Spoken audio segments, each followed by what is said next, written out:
কৰোনাৰ মহামাৰীৰ সন্ধিক্ষণত যোদ্ধাৰো বুলি ক'লে ডক্টৰ, নাৰ্ছ আৰু চিকিৎসালয়ৰ কৰ্মীসকলক ক'ব লাগিব। কৰোনাৰ আতংকময় সময়ছোৱাত ওদালগুৰি জিলাৰ কলাইগাঁও মডেল হস্পিটেলত এজন চিকিৎসকক অভিযোগ অনাৰ এটি পৰিলক্ষিত হৈছে। সাধাৰণ কেঞ্চাৰ ৰোগীৰ প্ৰপত্ৰ দিয়াক লৈ ফিজ লোৱাৰ অভিযোগ ডক্টৰ চন্দ্ৰপ্ৰকাশ পায়েঙলৈ।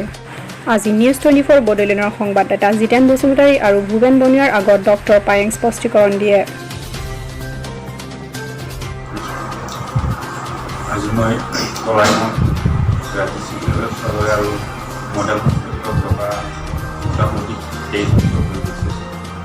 মই বিভিন্ন ক্ষেত্ৰত ৰাইজক যিমান সহায় কৰিব সেৱা আগবঢ়াবলৈ মই এইখিনি কৰি গৈ আছোঁ আৰু বহুত ধৰণৰ বিভিন্ন চাকৰি দিয়া নাই বিচাৰি মানুহবিলাকে মই ওলাই দাবী সম্পূৰ্ণভাৱে কৰা নাই, কিবা দি গৈছোঁ।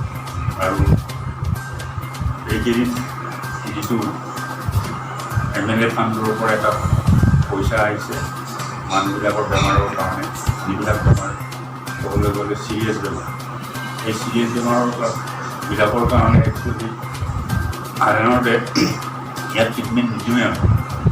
তথাপিও মানুহৰ ৰাইজৰ সেৱা হওক বুলি সহায় এটা হওক বুলি মই এইকেইদিন MLA ফাণ্ডৰ যিবিলাক কোনোবাই গুৱাহাটীত দেখাই আহিছে, কোনোবাই দিল্লীত দেখাই আহিছে, কোনোবাই চেন্নাইত দেখাই আহিছে, কোনোবাই পাটনাত দেখাই আহিছে, এইবিলাকৰো মই কিবা এটা পাওঁ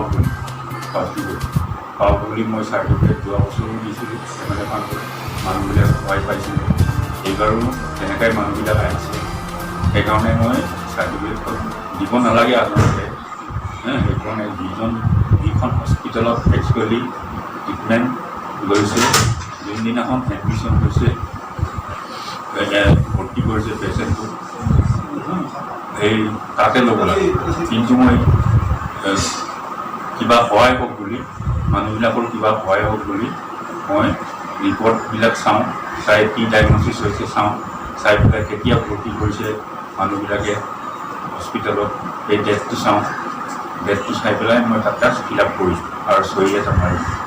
কিন্তু সেইদিনাখন দুৰ্ভাগ্য কাৰণত প্ৰি প্লেন নে কি মই সেইটো নাজানো, ছাত্ৰ সন্থাৰ কিছুমান মেডিয়াই আহি পেলাই মোক জোৰ জবস্তি কৰি সোমাই মোৰ চেম্বাৰত মোক উল্টা পুল্টা কিবা কিবি বহুত বেয়াকৈ কৈ মোৰ কিয় এই দুখীয়া মানুহজনৰ পৰা পইচা লৈছে আপুনি, তেনেকুৱা পোৱাৰ কাৰণে মই কিন্তু যিমান পোৱা নাই পৰা পইচা, তেখেতে নিজে উপজাচি মোক পইচাটো দিছে। কিমান বুলি কওঁতে মই জাষ্ট 200 টকা আমি লৈয়েই ডাক্তৰে লৈয়েই, চব ডাক্তৰে লয়, মই অকল বুলি নহয়। এটা চাৰ্টিফিকেট ৰিচিভ কৰাৰ লগে লগে কিবা এটা চাম লওঁ, যোনে যেনেকৈ দিয়ে তেনেকুৱা লয়। সেইকাৰণে ময়ো ল'লোঁ, লৈ কিন্তু যদি এই মানুহজনে মোক কোৱা হ'লে ছাৰ মই দুখীয়া মানুহ, তাৰ পইচা নাই বুলি কোৱা হ'লে মই উল্টা তাক পইচা লোৱাটো বাদেই যে উল্টা পইচা দিলোঁ, তাৰ যদি বানপানী মৃত্যু কিবা হোৱা বুলি কোৱা হয়। তেনেকুৱাতো মই সেইদিনাখন 3টা চাৰ্টিফিকেট ৰিচিভ কৰিছোঁ।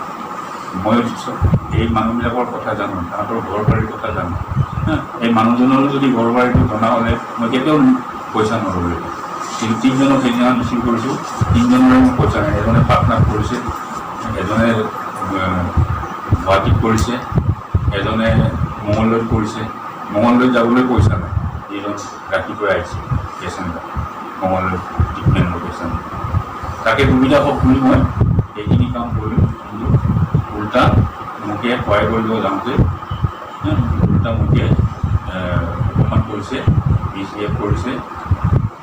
মই একচুৱেলি বহুত মৰ্মান্তিক কৈছোঁ এইবিলাক ক্ষেত্ৰত। সেইকাৰণে মই আৰু জীৱনত এনেকুৱা কষ্ট কৰি পেলাই কলাইগাঁওখন আগতে চলাইছিলোঁ, এতিয়া মডেল হস্পিটেল হ'ল, 2জনমান ডক্টৰ বেছি হ'ল, সেইকাৰণে এতিয়া অলপমান ৰেহাই পাইছোঁ। ৰেহাই পোৱাৰ পাছতো মানুহে যদি পাব্লিকক সহায় কৰিব যাওঁতে যদি এনেকৈ কৰে, মই বহুত দুখ পাইছোঁ মই আৰু লাজ পাইছোঁ।